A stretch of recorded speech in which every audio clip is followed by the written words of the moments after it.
is very ancient, but the democracy is very young. What happened in 1947? It did not change the soul of Bharat, but it just changed the political framework within which Bharat expresses itself. So, the idea of Bharat resides in hymns of Vedas, wisdom of the Upanishads, teachings of Mahavira, Buddha, Adi Shankara, Swami Vivekananda to Dr. B.R. Ambedkar.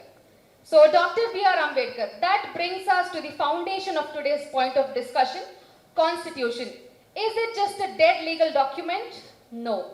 It is a bridge between the ancient civilizational ethos and the aspirations of a modern democratic society that we aspire to become. In fact, Constitution guarantees us justice, equality, fraternity and liberty in the light of Dharma, Kartavya, Lokasangraha, Sarvodaya and Vasudhaiva Kutumbakam. The idea of nationhood that India or Bharat believes in does not come from a mere territory, but it is through collective responsibility and a shared value system. So, Dr. B.R. Ambedkar further says, Constitution is only as effective as the people who implement it.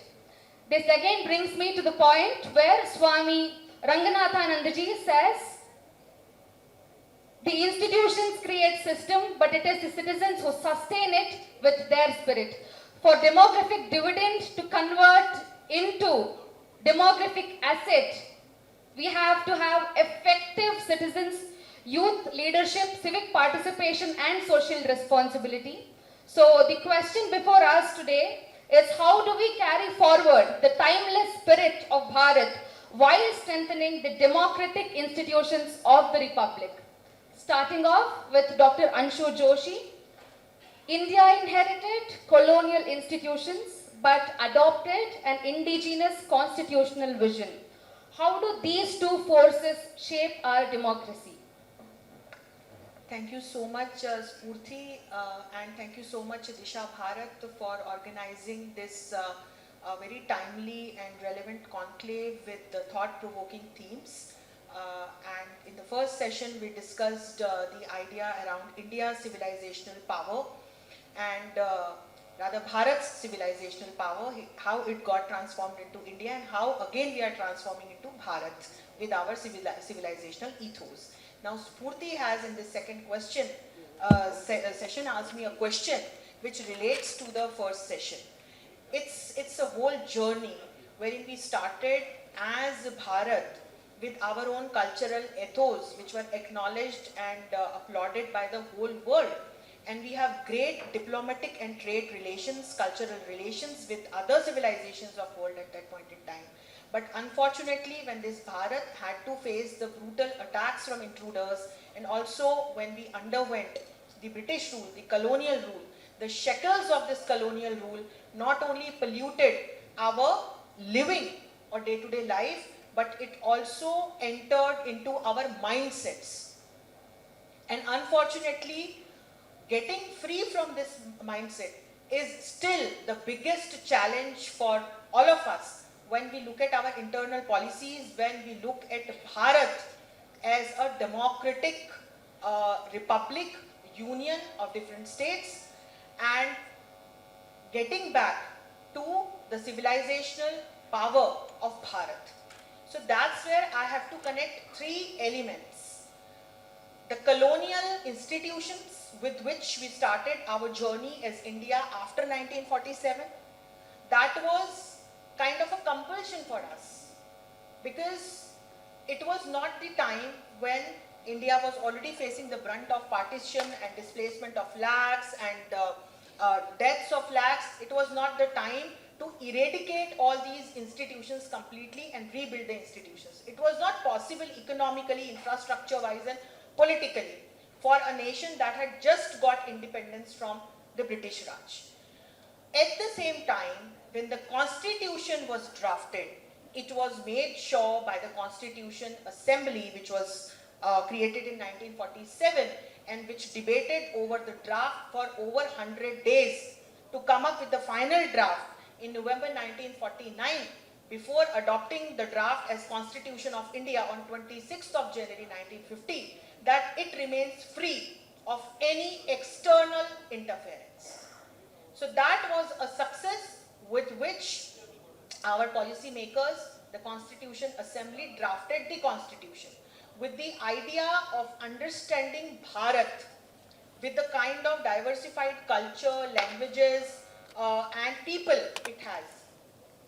So there was a pivotal, meticulous question whether to completely take the elements of Western powers, their constitutions, or the colonial rule that we had underwent, or should we go back to our ancient values and take the elements from there.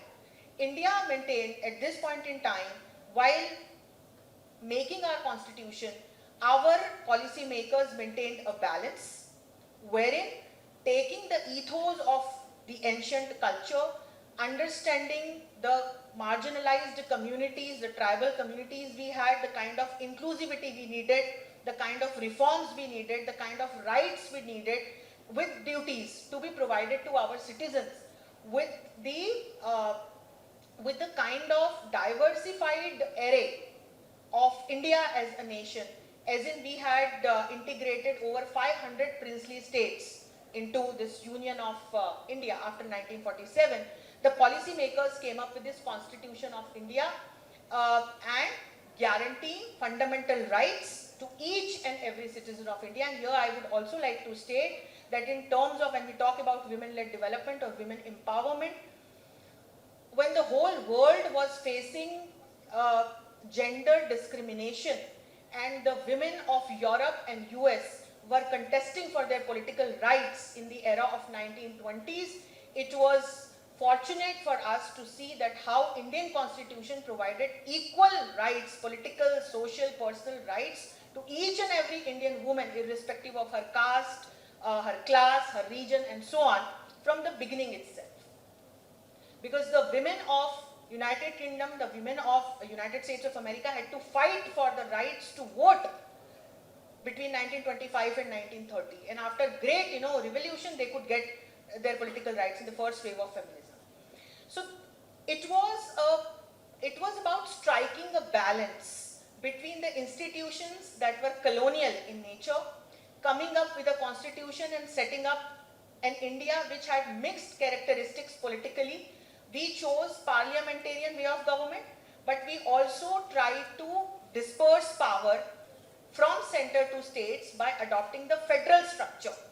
But then at the end of the day, we made it sure that the power remains centered in the center for the causes related to or challenges related to or objectives related to our internal security.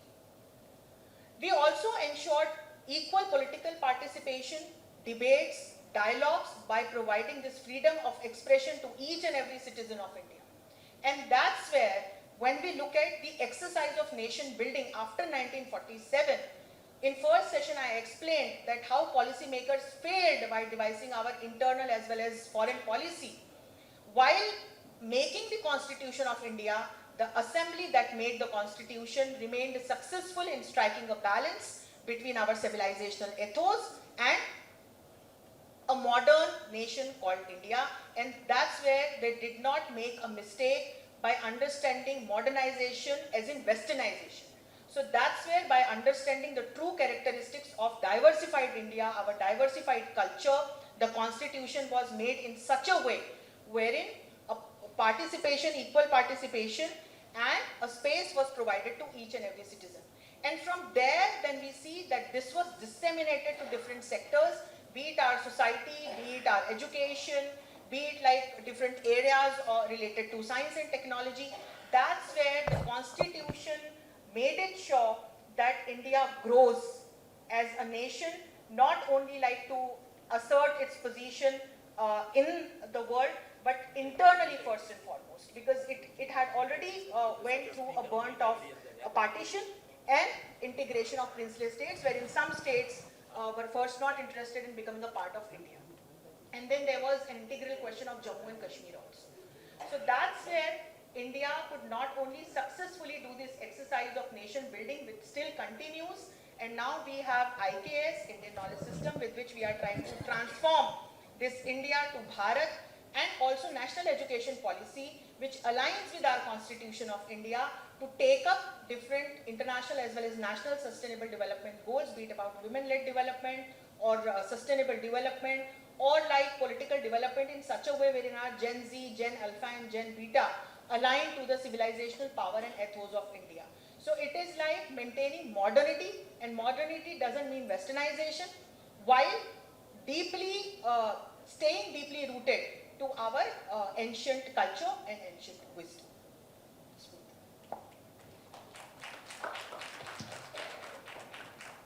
Thank you so much, ma'am, for beautifully emphasizing on how going global yet staying rooted to a local.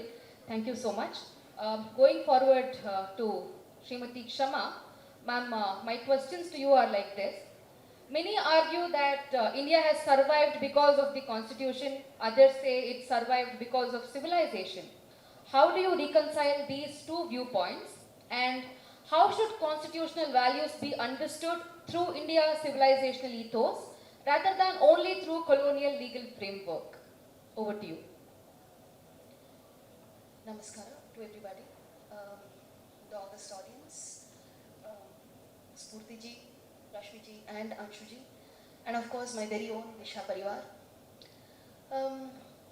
It's a very interesting question that you're asking. One of the presumptions of the question is mostly on saying whether constitutional values or constitutionalism itself is incongruent with the civilizational ethos. So I would very respectfully disagree on that note, saying civilizational ethos, like it has been very clearly elucidated in the first session, flows within us unconsciously also.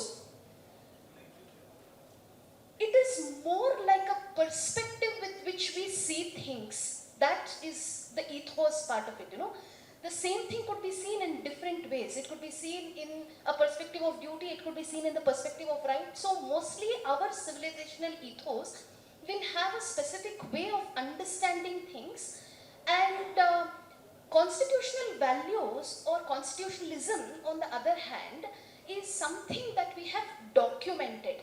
Now, documentation naturally uses a lesser medium of understanding, that is the language. So when we use the language can be understood, or that word itself gets interpreted, understood in each of our minds based on the intensity of the ethos. So therefore, for me, constitutionalism and civilizational ethos are something that are, should I say, they just stay together. I mean, it's on the same platform, but with a different reason or different purpose altogether.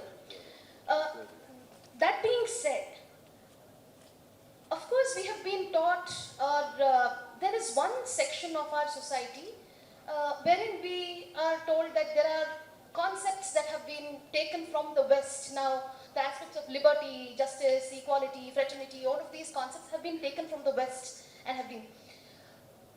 I would say that yes, it's not that we were not influenced from the West. It's not that the immediate history did not bear its influence on us. Yes, it did.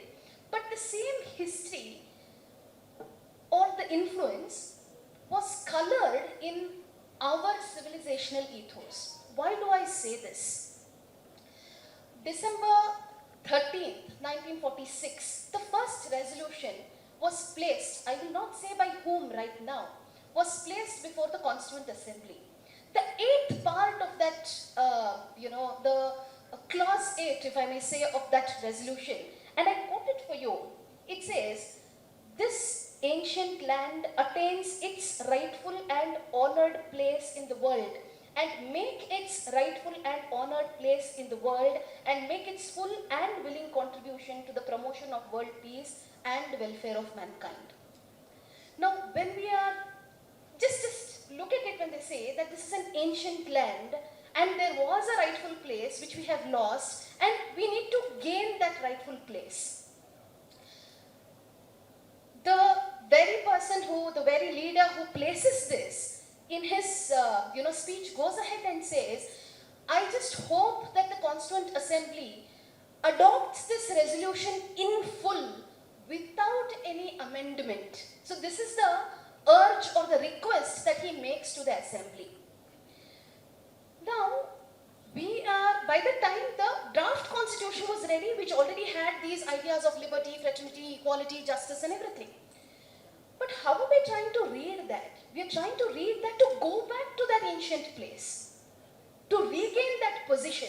So, since 1946, it was there, but eventually, yes, I'm not saying that, we've been absolutely very clear in our goals. Yes, we have digressed. Yes, we were distracted. We were distracted for various reasons. Some selfish, some not. So, but the point is, when we started off with clarity. Shiv Kumar ji made a very beautiful mention of Sarojini ji's speech. And that speech is so beautiful. I mean, it's very clear when she speaks about the women of the West and she speaks about who is she speaking, I mean, who is she representing. That's the approach that we had, that was the clarity that we had in so far as India, Bharat is concerned. Article 1 of our constitution very clearly says, India, that is Bharat. Now, again, as an advocate, how do I read this? I read that Bharat is my primary identity. India, that is Bharat. So, I am imposing another identity of India upon Bharat, or I am renaming that thing, alternatively using it. So, for me, this civilizational ethos of Bharatavarsha was there for a very long time, underlined even during the constitution. And I have also tried to make myself compatible to the West by using these modern nomenclature, if I may use the words. Now, how do I substantiate this claim again? The constitution that came to be handwritten so beautifully has also been engraved with a lot of, pictures onto it. What are the pictures that I'm talking about here? I am speaking about the pictures of Rama. I'm speaking about the pictures of Krishna, the Parthasarathi. I'm speaking about, the pictures of Ashoka. I'm speaking about the pictures of our history. Even in the medieval history, you won't believe, today we brand certain, usage of certain rulers as absolutely saffron. But Shivaji has made his way into the constitution. Guru Nanak Singh has made his way, Guru Gobind Singh has made his way into the constitution. So these are pictures which have been used, are paintings that have been used because they are our reminders. Even though we move forward, the idea is to use these photographs or use these paintings to keep us rooted with our past. Therefore, for me, constitutionalism and civilizational ethos have never been, against each other. Question is, how open are we to synthesize? And how, large-hearted are we to synthesize? Another one example that I'm going to give in order to substantiate this stand of mine. Ambedkar ji, in his last lecture, November 25th, I urge everybody to please go through this entire lecture. November 25th, 1949. His closing remarks with respect to the draft constitution. He gives one example.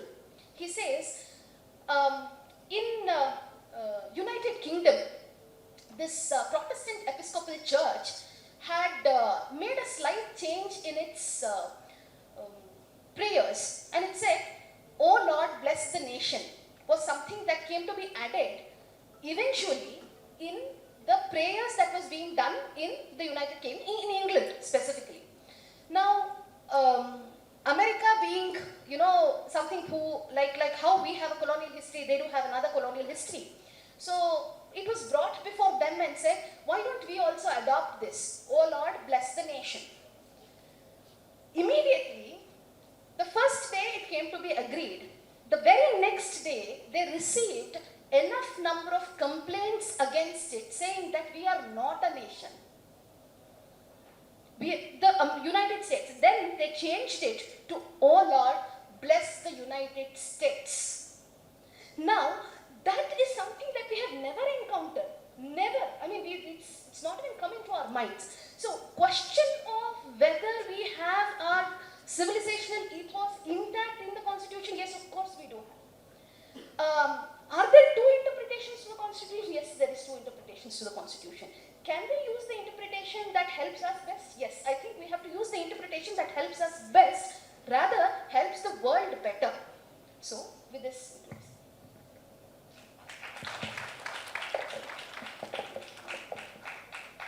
With changing times, when the world is talking about constitution versus civilizational ethos, I think Shama ma'am, you beautifully brought out how to synthesize both. Political independence gave us sovereignty, constitutional democracy gave us institutions, but civilizational values give us direction. Thank you so much, ma'am. Coming to you, Rashmi, India calls herself the world's oldest civilization and world's largest democracy. How do these identities complement each other? And while we talk about nation building, what role should the youth play in the next phase of nation building? Over to you. Good morning, everybody, and thank you very much for having me on this discussion. I think the two esteemed panelists before me articulated really well the place, position, and the intersectionality of Constitution today with respect to our civilizational values.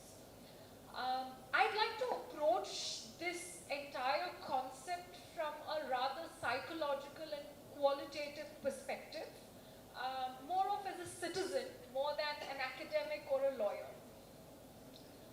Dr. Ambedkar made a very damning statement despite putting together such an elaborate constitution. In the end, he said that however great a constitution, if the people are bad, then it's bad. And however bad the constitution, if the people are great, then it's going to be great, which can be extended to the way we interpret the constitution or its many provisions, or how we imbibe its values in our daily lives from whatever perspective we view it from.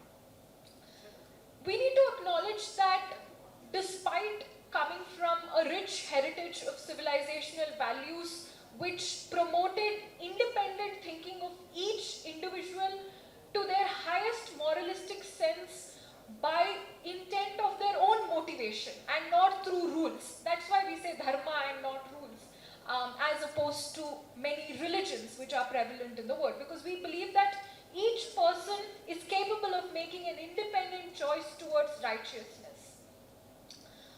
So, despite all of that and coming from that rich heritage, we've been through 1,000 years of occupation and distortion. And what this distortion brought forth, I think an Algerian psychologist and revolutionary, Frantz Fanon, he puts it very beautifully in a book that came out, I think, in 1961, The Wretched of the Earth. He put forth saying that political changes can happen overnight. You can pull down a flag and put another in its place. You can replace occupation, colonization with democracy and an elaborate constitution. But the very mindset of the people who have to now adopt this as a way of living and going forward is going to take time. The Maori people in New Zealand, they come up with this advanced version of this theory and they say it takes 3 generations. They come up with this very interesting analogy, and it applies to other aspects, not just to language, but they articulate it for language that it takes 1 generation to lose it and 3 to recover it. And this theory is largely applied to former colonies, wherein it is said that the first generation's responsibility is to ensure freedom, and they ensure freedom at the cost of everything. So we are literally left with a begging bowl, because they put everything at stake to ensure that there is a sense of political freedom on the basis of which we can start rebuilding. It is the second generation that then starts to build institutions around a book, constitution, rule that we've accepted as our new norm. And it is the third generation, which me and you, Spurti, I think we are at the threshold of that second, third generation transition, being third generation ourselves, to then realize the true potential of what those values actually mean to us and where we go with that. But I think there's a caveat here as well. It's not just time. It is also the way in which colonization sort of forced indigenous people to reject their god as superstition, their language as gibberish, and their own culture as something that is regressive. To replace automatically in their mind that everything which is modern is Western, and everything that is natural and civilizational is regressive. So it is a trap which, despite 3 generations, there is a risk of falling into. And I think we are at that crossroad. We have a mixed population. You cannot expect everybody to have an equivalent degree of realization. Today, if you talk to the young people of India, one person will elucidate to you that the word modern was actually, it came up, it was discovered in opposition to Western values. The very first time the word modern came up was when they were trying to, banish Galileo Galilei from the society, because he said that the earth is not flat, which used to be the accepted Western principle during those days. And he said, no, it is not flat, it is spherical, it is not flat. He flat out rejected the flat earth philosophy, and that's when he was branded as modern. So modern was something that was supposed to be logical, that was scientific, and followed the sense of reasoning to the highest potential of one's freedom to realize the truth behind analogy. And that's something we've always done. So that's something that every indigenous faith, to varying degrees of evolution, I would like to say that people in this subcontinent have been able to evolve those ideas to a much higher level and put form, put numbers, and put specific coordinates to these philosophies. But other indigenous faiths have had some version of it or the other. But despite that, the meaning gets reversed. So now the question I think young people really need to ask is, yes, we have a constitution which speaks of secularism, which speaks of personal liberty, but what does that actually mean? Does that mean, in a very trappy sense, that we import the very idea of modernity from the people who opposed it? Or do we accept it for the form that our ancestors imagined for it to be? So I think we are at that crossroads, Spurti, and dear panelists and dear audience. And it is very complex to even determine the direction that we are going in until probably another generation passes. Because qualitative discussions are one, but the sort of quantitative impact it will have on society is something that we can only look back in retrospect and not predict from where we are sitting.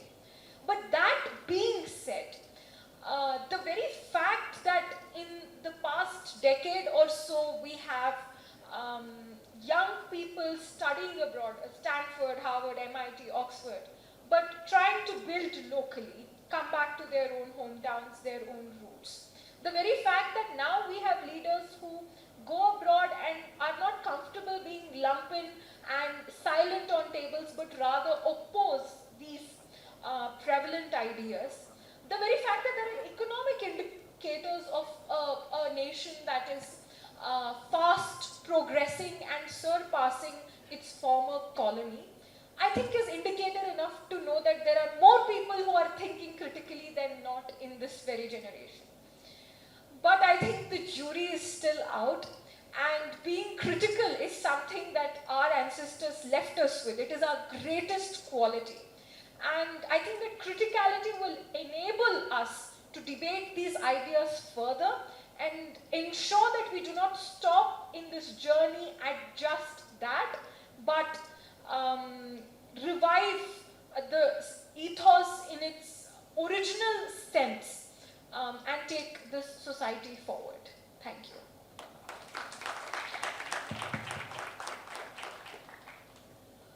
While the West bashed Galileo for his modern thoughts, calling it modern, India had, way before Galileo, while Adi Shankara had a conversation dialogue with Chandala.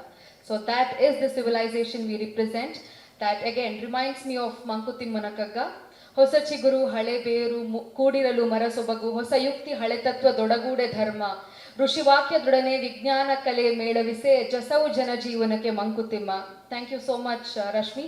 I think it's the responsibility of our generation, my generation, to take this civilization forward. For this is a glorious civilization. As much an asset it is a liability also that we hold for the future coming generations. Thank you so much.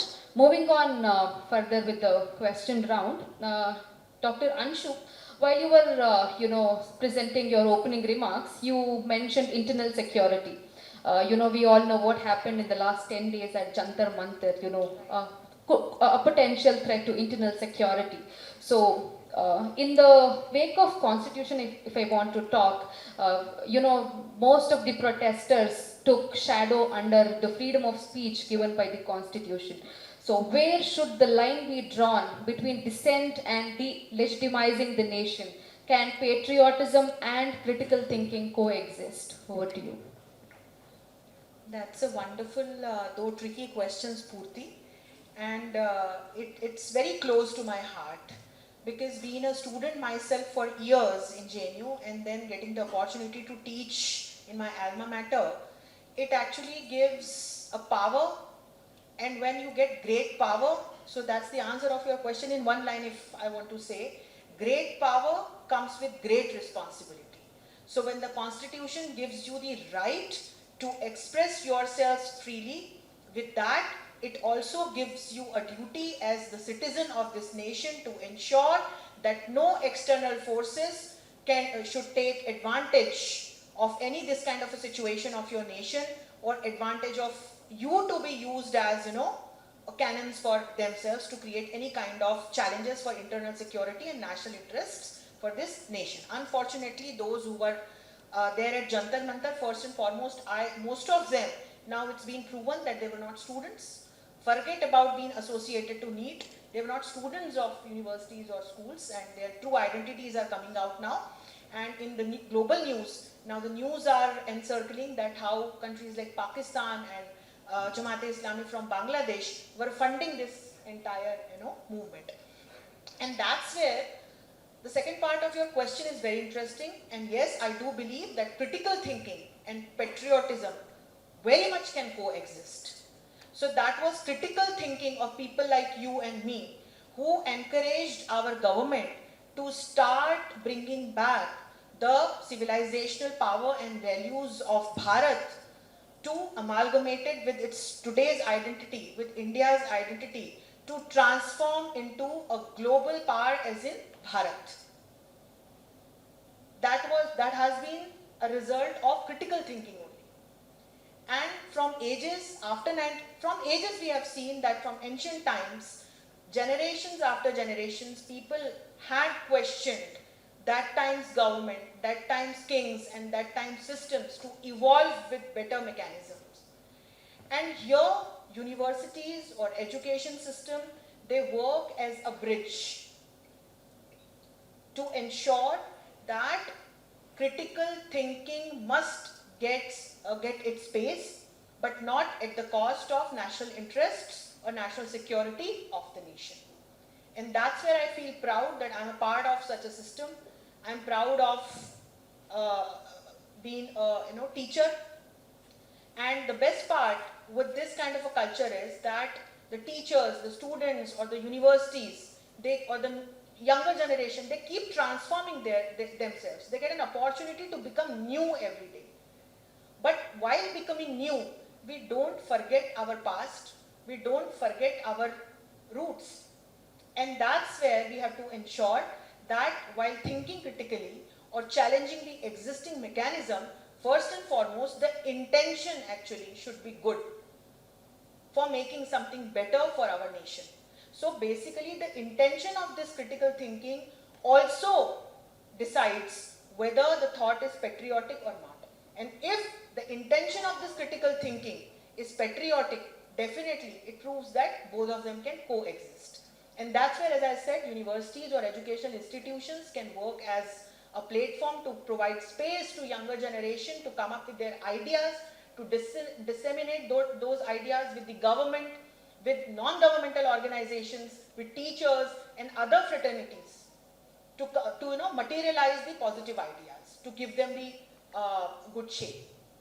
And here, Constitution of India ensures that each and every citizen gets this right, but again, I mean, there is the star mark of understanding your duties also, rights to express themselves, but for what? To make this nation better, to make our lives better. And that is where we have seen that in past couple of years, while the government is doing really great in terms of bringing back the lost glory of Bharat while executing its foreign policy and internal policy, there have been narratives to disrupt this momentum of growth. And there are external forces also which are involved. From deep state to countries like Pakistan, to Bangladesh, to China, and I mean there are a couple of such forces. So that's where we have to understand that when we discuss different concepts or the rights provided by Constitution, we should understand that it's a connect that the Constitution has ensured among past, present and future. For example, we were discussing the concept of justice and liberty. And that's where we believe that these concepts are taken from Western world. But let me give you an example. Long back, before these concepts existed in the Western society, Kautilya had mentioned Matsya Nyaya in Arthashastra. And in that module or chapter related to Nyaya Samhita, he speaks about Dharma, our duty, Vyavahar, our practice, Charitra, our character, and Rajashasan, how the government ensures, amalgamating these three elements and coming up with a Nyaya Samhita and Danda Samhita. So I take it in a reverse way. This concept was borrowed by Western nations to come up with their concept of justice, and which was like we reinvented the wheel. And then we now believe, our younger generation believe that this concept of justice was owned by Western world, which was actually owned by Bharat. When you talk about liberty, I'll give you another example.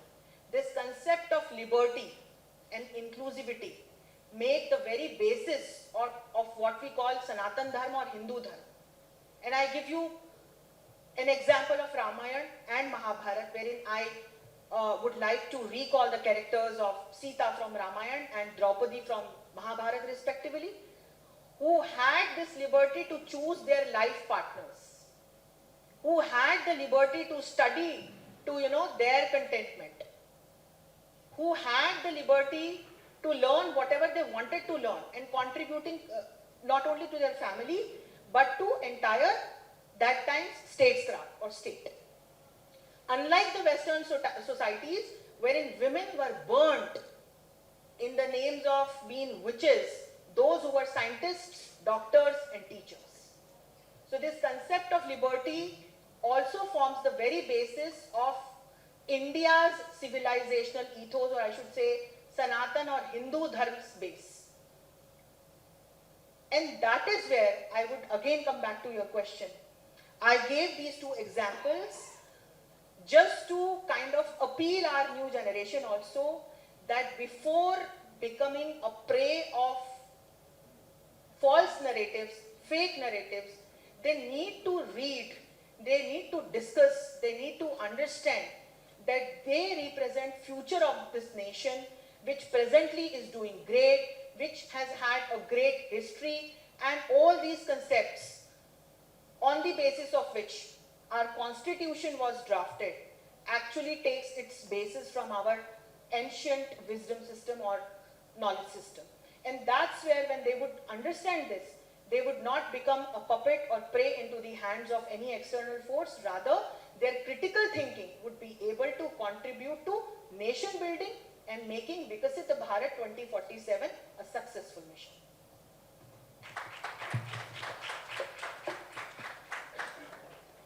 Future can only be built on the foundation of history. So it is important that the younger generation knows the glory of the timeless civilization and ask right questions when the need arises. Thank you so much, Dr. Anshu. Moving on to Shamaji. If Ambedkar were observing India today, which constitutional achievement do you think would make him proud and what would concern him the most? Over to you. Okay, I don't think Spurti really likes me a lot, maybe. I'm putting my practice at jeopardy by saying this. Nevertheless, hands down, the days of emergency.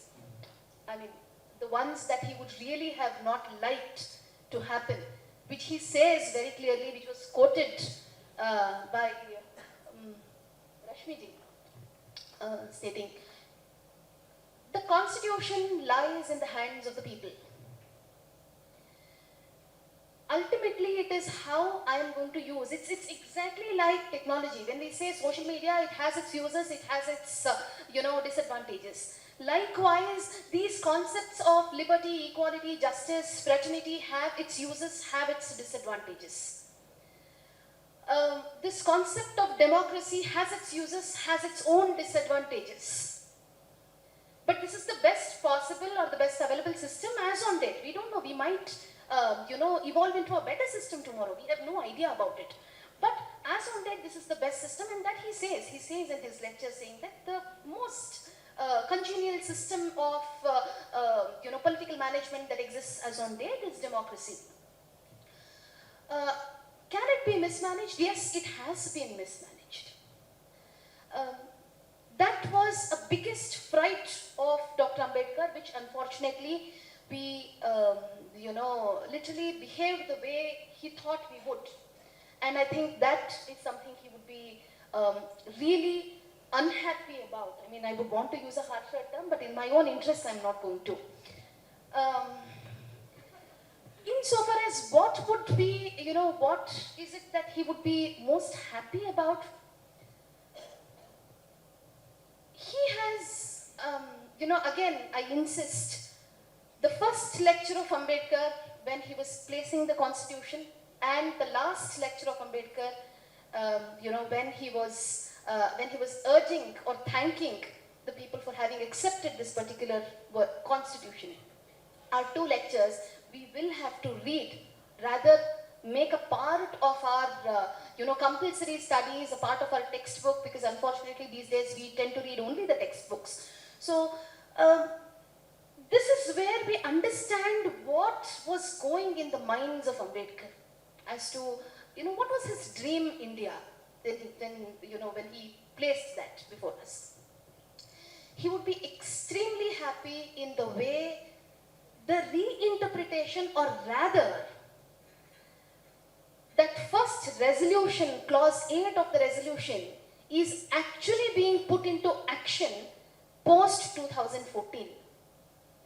Now, why do I say post-2014? Interestingly, when Narendra Modi won the election, The Guardian in UK, in its editorial, opens its editorial statement saying India finally gets its independence. And I'm not, this is a verifiable source that I place before this august audience. Imagine what was happening through those 70 years, through those 65 until 2014, 1947 to 2014, what was being fed into our minds and how this entire idea of democracy and independence was literally encapsulated, restrained, restricted only to the political aspect of it. Only to the sovereign and political aspect of it, never allowed to enter into the social, cultural demography, social, cultural aspects of the country.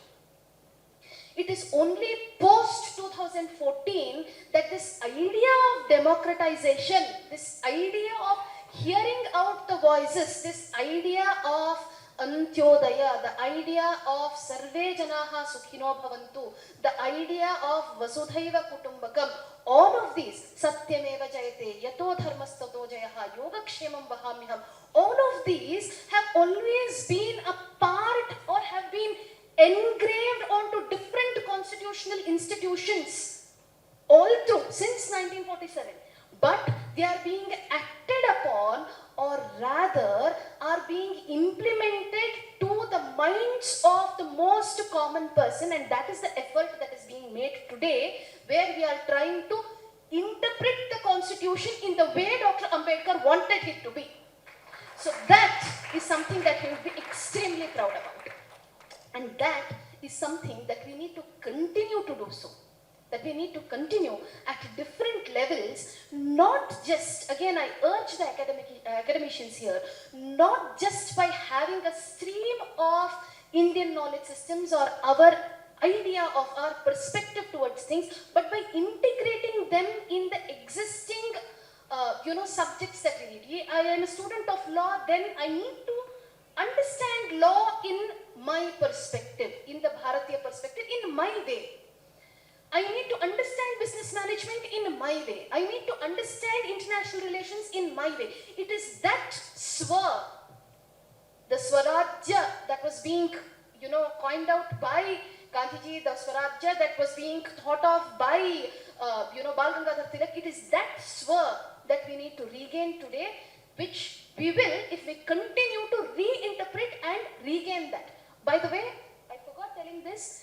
The person who actually, spoke about attaining the rightful place was Pandit Nehru. Imagine that person in 1946 urging this to the Constituent Assembly. So we started off right, we got distracted in between.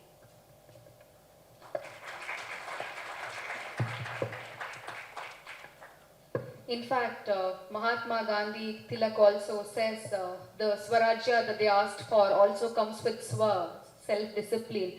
Thank you so much, Kshamaji. Going forward with Rashmi, while you were, addressing, you spoke about cultural confidence. In fact, you've always spoken about. So how does it strengthen democracy? And how important is reclaiming civilizational narratives in building national unity?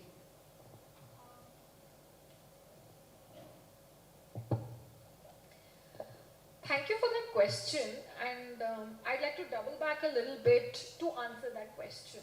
I think one of the prime talking points today is the protest at the Jantar Mantar by an organization that's named itself after a satire, a very self-depreciating satire. I genuinely believe that profanity and censorship are two extreme ends that manifest themselves under conditions of severe self-doubt and identity crisis. And this is not something I'd like to talk about when I talk about the Generation Z, which I belong to as a 98 born, because we are 300 million people today.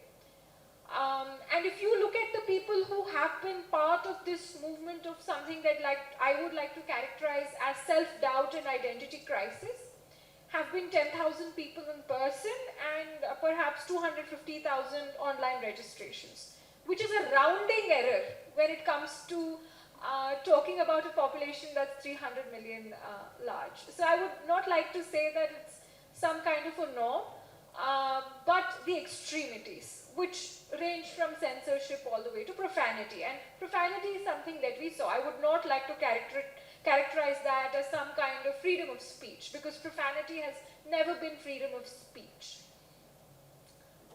Civilizational values is what enable us to be critical without being either. Civilizational values are something that allow us to be rooted and not get swayed by global trends that change by the hour. Today, the attention span has reduced across generations to 8 seconds, and that's less than the memory span of the goldfish, which is 9 seconds. So under these circumstances, trends and fads cropping up every few minutes, seconds, days, weeks, months. And when this happens, to be able to be productive, focused, and on a path that is advancing, it is essential to be rooted. And civilizational values are something that enable us to have that kind of confidence, because the world does not respect copies. It only respects originals, and that comes from rootedness. For everything that had happened at Oxford post my presidential election, the one thing that the white people really appreciated in me was my inability to back down, because that is something that is respected.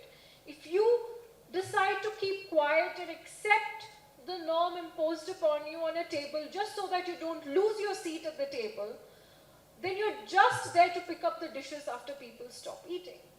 You're not there to participate in the meal. You'd rather take your plate and eat outside than be there to clear the plates. So I do believe that civilizational values reinforce the confidence, not just to stay rooted, but to retain criticality, to sort of let go of self-doubt and have a sense of self-identity. Because confidence is what runs the world. If you look at economic systems around the world, legal systems, constitutions, countries even, the ones who are doing exceptionally well are the ones who think they're the best. Because everything is a confidence scheme, end of the day. Markets crash not because of arithmetic, they crash because of loss of confidence. And that translates to nations, that translates to everything. So I do definitely believe that today we are at a crossroad where we need to revive those civilizational values whilst being critical of our own circumstances. It is not a blind sort of recapturing of the values that our ancestors in the 8th century followed. Today, as a result of a lot of cascading phenomena like industrialization, green revolution, we have a population where we cannot power the entire population using Indian knowledge system. I'm an energy engineer, so all my analogies go back to energy. But we can reduce the overall entropy of the system by returning to Indian knowledge system, because energy saved is energy produced. That's the fundamental concept of negawatt, second law of thermodynamics. So we live in a society where even if reconciliation to its original essence is not possible 100% because of the circumstances that we've now evolved to as a result of 1,000 years of cascading decisions, it is still possible to reconcile in a way that we reduce the overall negawatt, negativity, or entropy, chaos within our systems. And I think as young people, it is imperative for us to understand that, to reclaim that, and to be at the intersection which realizes that for our nation. Thank you.